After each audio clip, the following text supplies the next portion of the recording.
UP में Congress party के नेता हैं अविनाश पांडे। तो अब जब दिल्ली में सबने कह दिया, केजरीवाल जी ने कह दिया कि ये तो कांग्रेस बीजेपी की बी टीम है, जब अशोक गहलोत ने कह दिया कि दिल्ली में आम आदमी पार्टी तो हमारी दुश्मन है, हम तो लड़ रहे हैं आम आदमी पार्टी से, काय का अलायंस है, कौन सा इंडिया गठबंधन, इसका जवाब दिया था अविनाश पांडे ने। क्योंकि उनको यूपी में भी अखिलेश यादव को देखना पड़ता है ना, जब सब लोग कह रहे हो गठबंधन नहीं है, गठबंधन नहीं है, तो उन्होंने क्या कहते ज्यादा, उन्होंने केवल इतना ही कहा कि भाई ठीक है, अब समाजवादी पार्टी ने भी केजरीवाल जी को चुन लिया, हमें नहीं चुना है, तो अखिलेश जी की सोच है, लेकिन दिल्ली है, हम यूपी में देखेंगे कि हम आगे क्या करते हैं। सुने। माननीय अखिलेश जी समाजवादी पार्टी का नेतृत्व करते हैं। उस पार्टी के बारे में जो निर्णय लेना है ये उनका अपना सोच है। कांग्रेस दिल्ली चुनाव में स्वतंत्र रूप से अपने बलबूते पर पूरे ताकत के साथ ये चुनाव लड़ेगी। दिल्ली की जनता कांग्रेस की ओर आशा और उम्मीद के साथ देख रही है। माननीय राहुल गांधी जी के नेतृत्व में वहाँ की जनता एक दिल्ली, एक मजबूत दिल्ली, और साथ ही साथ कांग्रेस के नेतृत्व में माननीय शीला दीक्षित जी के नेतृत्व में जो काम वहाँ पर हुआ था, उसको आज वो सब स्मरण कर रहे हैं और वो चाहते हैं कि कांग्रेस को फिर मौका दें। और मुझे विश्वास है कि कांग्रेस के नेतृत्व में दिल्ली में एक मजबूत सरकार बनेगी। अब कितने लोग कांग्रेस की पुरानी सरकार का स्मरण कर रहे हैं पता नहीं, अखिलेश यादव केवल अरविंद केजरीवाल का स्मरण कर रहे हैं। एक बार वो उनकी रैली में जा चुके हैं, कह चुके हैं कि हम आपके साथ हैं, आपकी नीतियों के साथ हैं, और अब स्टेटमेंट आया कि हम दोबारा जाएंगे, हम अरविंद केजरीवाल के ही साथ हैं। कितना मुश्किल है ना कि आपका जो यूपी का साथी है वो दिल्ली में किसी और के साथ है, कहीं किसी और के साथ है, और फिर आप ही चुनाव आएगा तो फिर आपको उसके साथ मेल मिलाप करना पड़ेगा। मिल्कीपुर का चुनाव आ रहा है, कांग्रेस फिर कह देगी नहीं अखिलेश जी लड़े। अखिलेश जी तो खैर उसमें अनाउंस ही कर चुके हैं कैंडिडेट।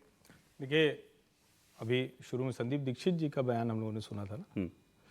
कांग्रेस को संदीप दीक्षित जैसे नेताओं की जरूरत हर जगह है, जो इस बात की चिंता न करें, और शायद संदीप दीक्षित उसकी चिंता करना बंद कर चुके हैं कि मेरा राजनीतिक भविष्य क्या होगा। वो धुर कांग्रेसी हैं, शीला जी के बेटे हैं, सांसद रहे, सांसद हार गए, अब लड़ने जा रहे हैं, अब पता नहीं जीतेंगे कि नहीं जीतेंगे। ज़्यादातर लोग तो यही मानेंगे कि वो नहीं जीतेंगे, बड़ा कठिन मुकाबला है। लेकिन फिर भी जिसको कहते हैं ना कि नेता के तौर पर मजबूती से बात रखना, और वो जो उन्होंने एक लाइन कही उसको बोल्ड में करके हर कांग्रेसी को लेकर घूमना चाहिए कि 2.5 वोट नहीं है इनका।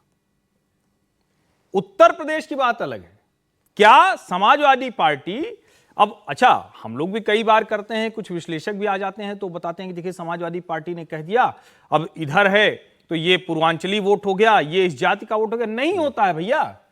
बड़ा यादव यादव किए, और ये पूरा जो अहीरवाल बेल्ट है वो नहीं खिसकी। हरियाणा के इलेक्शन जस की तस वो भारतीय जनता पार्टी के साथ है। तो मुझे लगता है ये भी जो एक फ्रेम में है, हमको 15 का विधानसभा चुनाव याद है कि एक सपा के झंडा लगी गाड़ी, वो मीसा भारती और रामकृपाल यादव लड़ रहे थे, तो मैं गांव में चला गया तो वो सो रहा था पेड़ के नीचे। तो हमने कहा क्या हुआ, कहे भैया ठीक है, रोज का मिल जाता है 500 रुपया, बैठे हुए हैं अपना। यही दूसरी जगहों पे समाजवादी पार्टी या किसी पर, लालू जी की भी यही हमारे यहां स्थिति उत्तर प्रदेश में। तो मुझे लगता है कि इन पार्टियों की जो पॉलिटिकल बयानबाजी हो, प्रेशर के एक रणनीति के तौर पर ही देखें, बाकी कुछ है नहीं। लेकिन फिर क्यों अरविंद केजरीवाल उनको अपनी रैलियों में बुला रहे हैं और क्यों अखिलेश यादव जा रहे हैं? अरविंद दबाव बनाने के लिए बुलाएंगे ना। आप समझिए, जब किसी को भी ये करना होता है, हमने देखा ना कि जब कोई मुख्यमंत्री होता सब बुला लिए जाते हैं। अब जम्मू कश्मीर गए थे, किसका क्या है वहां? कांग्रेस अभी तक बेचारी सरकार में तो नहीं आई ना। बताइए, गए थे, दोनों भाई बहन गए थे, आगे कुर्सी पर बैठे थे। कांग्रेस वाले कह रहे थे आए क्यों भैया, जब कुछ मिलना मिलाना ही नहीं है, तो काहे को फोटो खिंचाने चले आए? तो हर जगह फोटो खिंचाने के लिए ये लोग चले जाना और ये बयानबाजी करना, ये कहीं जमता नहीं। और मैं फिर कह रहा हूं, राजनीति कांग्रेस को कैसे करनी है ये सोचनी पड़ेगी। क्या इसी तरह से करनी है तो इसी अवस्था में अगले 20 साल तक रहना है, लड़ाई लड़नी है, तभी जाकर वो मुख्य धारा में आ पाए। नहीं तो यूपी के संदर्भ में क्या करना चाहिए कांग्रेस पार्टी को? अब तो विधानसभा का चुनाव भी आ रहा है। यूपी नहीं, मैं तो कह रहा हूं पूरे हिंदुस्तान में कांग्रेस को सब जगह अपने दम पर अपना संगठन तैयार करना चाहिए, क्योंकि कोई भी कांग्रेस का रिलायबल सहयोगी नहीं है। ममता बनर्जी आपकी सहयोगी, लोकसभा में आपने देख लिया, आपको एक सीट नहीं दी। आपके अधीर रंजन चौधरी ममता बनर्जी के खिलाफ लगातार हमलावर रहे, आपने अधीर रंजन चौधरी का अपना साथ नहीं दिया। महाराष्ट्र के अंदर शरद पवार उद्धव ठाकरे के साथ खड़े रहे, और उद्धव पवार हाथ झटक के चले गए। शरद पवार वापिस भतीजे के साथ जाकर सरकार का हिस्सा बनने की कोशिश कर रहे हैं। अखिलेश यादव अपने पैरों पर उत्तर प्रदेश में खड़े हो रहे, कांग्रेस को कोई जगह नहीं दे रहे। उमर अब्दुल्ला जम्मू कश्मीर में कांग्रेस के लिए कोई महत्व नहीं दे रहे हैं। तो मुझे लग रहा है कि कांग्रेस को अपने सहयोगी दलों को साधने से बेहतर है कि कांग्रेस सबके अलग होकर अपने दम पर चुनाव लड़े। और कोई कांग्रेस इस बात को जानती है कि अगर वो चुनाव लड़ेगी तो वो आने वाले समय में अपने पैरों पर खड़ी हो सकती है। यही तो पार्टियां कांग्रेस का वोट बैंक लेके आज इतनी बड़ी बन चुकी है।